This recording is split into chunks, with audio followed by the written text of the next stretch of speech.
back. We have Ann Mundell Noel here on behalf of Amazing Hearing.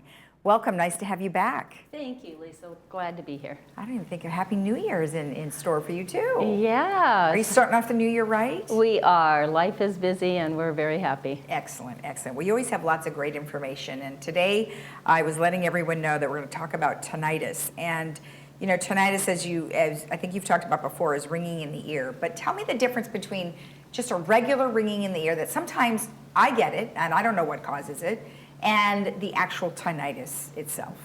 Yeah, so it's tinnitus or tinnitus. Okay. Both are correct. Okay. We can talk about the intermittent tinnitus that you're talking about, okay, and that could come from a lack of water, is one of the biggest things. But basically, the ringing in your ears is your body is telling you something's not right. Like, so I am off. So what I want to do is talk a little bit about hearing first, okay, to kind of go through and just let people know where tinnitus comes from. Okay. So when we talk about hearing, we have the diagram up, but basically the sound is going through the whole system. Mm-hmm. The right ear, the sound goes to the left side of the brain, the left side, the sound goes to the right side of the brain, and then in real time, the two sides tell each other what's going on. Okay. So the system itself is really complex. Yeah. When we start to have hearing loss, the inner ear or the cochlea, the thing there that looks like a snail, that is not producing as much sound as it's supposed to. It's not working the way it's supposed to. Right. So when the sound is going through the system, it is not all reaching the brain fully. So the brain is only getting a partial sound. Right. So because the brain is only getting a partial sound, the brain is saying, hey, I need some more input. Where's my input? I'm not getting it all. And so the extra energy that's in the brain is what's actually producing the tinnitus or the tinnitus. So the tinnitus is actually a brain phenomena. It's the brain is saying, I need more input. And so that's where the ringing comes from. So when the doctors will say that there's nothing medically that can be done for tinnitus or tinnitus, that is accurate. There's no medicine, but talking about hearing aids, as we will in the later, is a solution. Okay, so you can correct it or help it, but you can't completely fix it. Correct. You can't cure it. You can't cure it. Yeah. Okay. You can't cure it, but you can work with it. So, we can talk about, you were asking, well, what about that temporary type of tinnitus? Yeah. So, again, it's a warning sign from the brain, and so the body is telling us, hey, something's not right. So what's not right is that there is ringing alerting you, and usually, like I said, that temporary one would be a lack of water. Okay.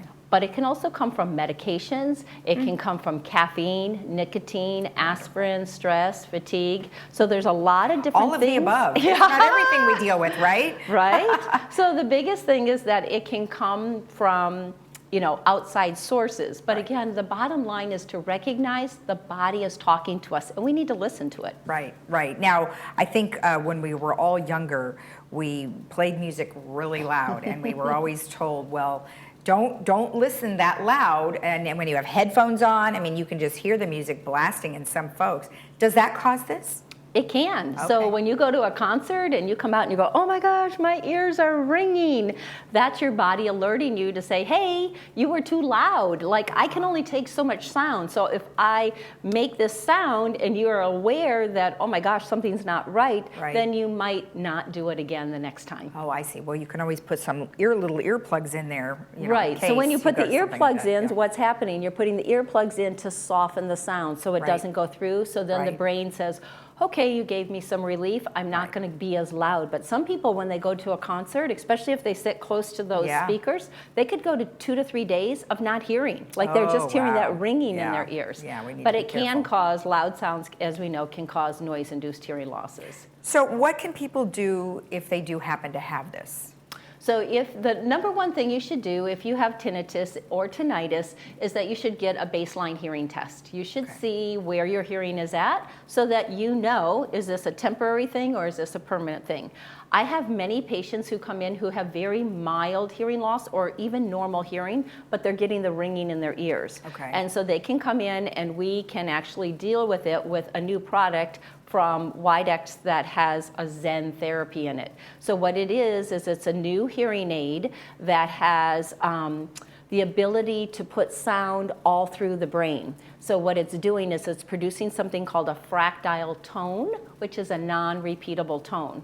So the brain is hearing the sound in the background very lightly, and it's trying to figure out where the sound is coming from. But because there is no pattern to it, it fatigues the brain, and the tinnitus or the ringing goes away.